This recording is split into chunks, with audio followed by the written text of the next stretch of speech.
السلام علیکم ورحمۃ اللہ وبرکاتہ۔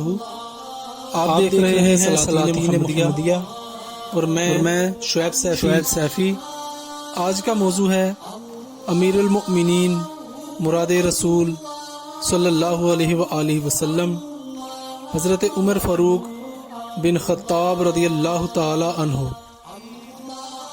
حضرت امیر المؤمنین حضرت عمر فاروق العدوی القریشی قبیلہ قریش اور خانوادہ اصیل بن عادی سے تعلق رکھتے تھے۔ آپ کا سلسلہ نسب کعب میں جا کر نبی مکرم صلی اللہ علیہ وآلہ وسلم سے مل جاتا ہے۔ حضرت عمر کی کنیت ابو حفص اور لقب فاروق ہے۔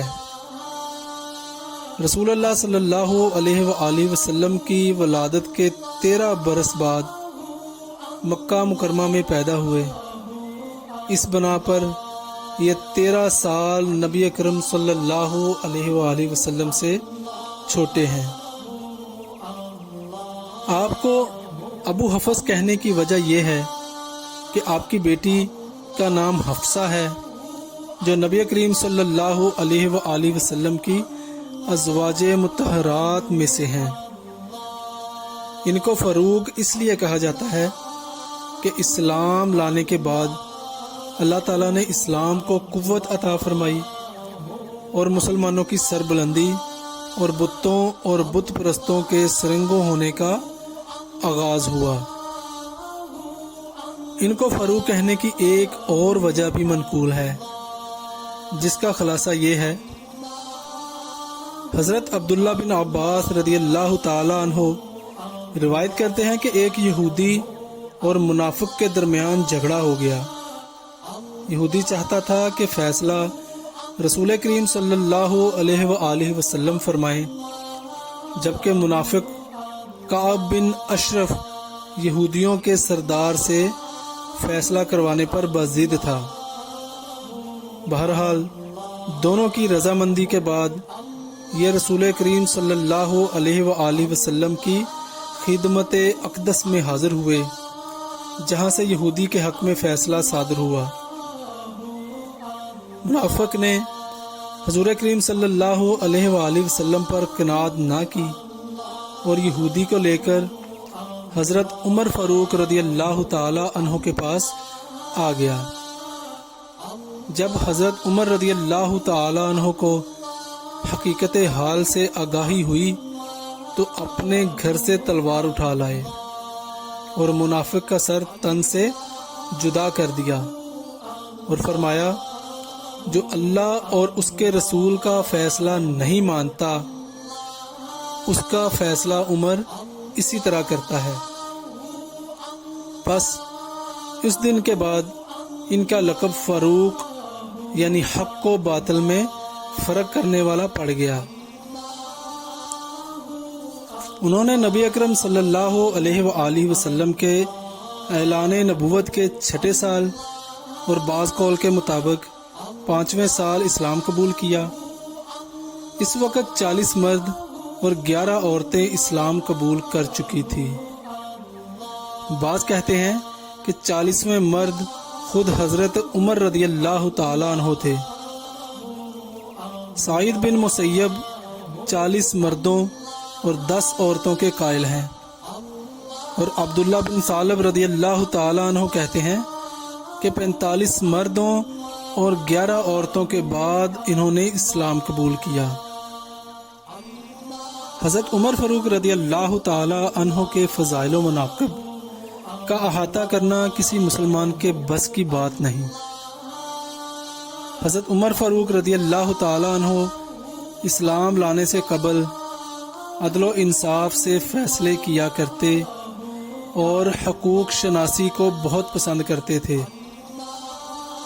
یہی وجہ تھی کہ رسول کریم صلی اللہ علیہ وآلہ وسلم نے دعا فرمائی، یعنی اے اللہ، عمر بن خطاب اور عمر بن حشام یعنی ابو جہل میں سے جو تجھے پسند ہے اس کے ذریعے اسلام کو عزت عطا فرما۔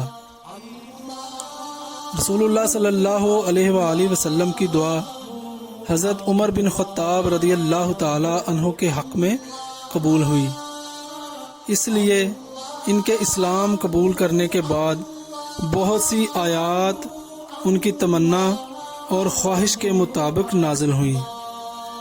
بہت سی احادیث ان کے فضائل و مناقب میں بیان ہوئی ہیں۔ ترمذی میں عقبہ بن عامر رضی اللہ تعالی عنہ روایت کرتے ہیں کہ رسول اللہ صلی اللہ علیہ وآلہ وسلم نے فرمایا کہ اگر میرے بعد کوئی نبی ہوتا تو وہ عمر ہوتا۔ اس شان و عظمت کے باوجود آپ کی عاجزی و انکساری کا اندازہ اس بات سے لگایا جا سکتا ہے کہ جمعہ کے دن جب ممبر بالا پر جلوہ فغن ہوتے تو عام سا لباس زیبتن ہوتا اور عام لوگوں میں ذرا ممتاز نہ ہوتے۔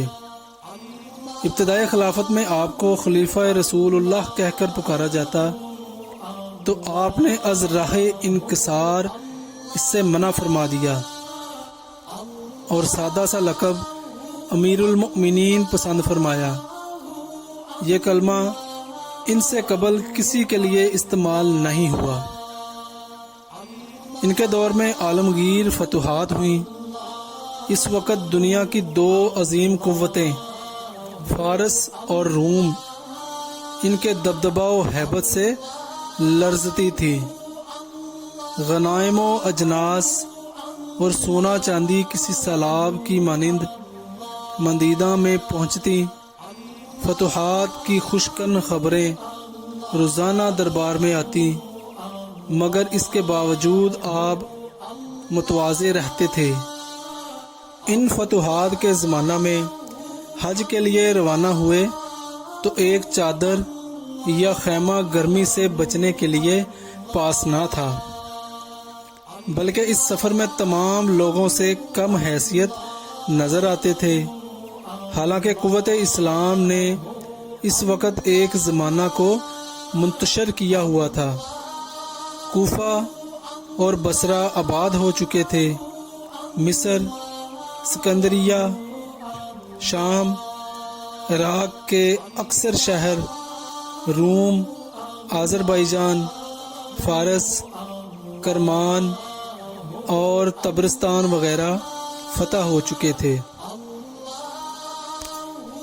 اور بالآخر 26 یا 27 ذی الحجہ بدھ کی صبح 23 ہجری کو مغیرہ بن شعبہ کے غلام لعنتی و لعین ابو العلو کی ضرب سے زخمی ہوئے۔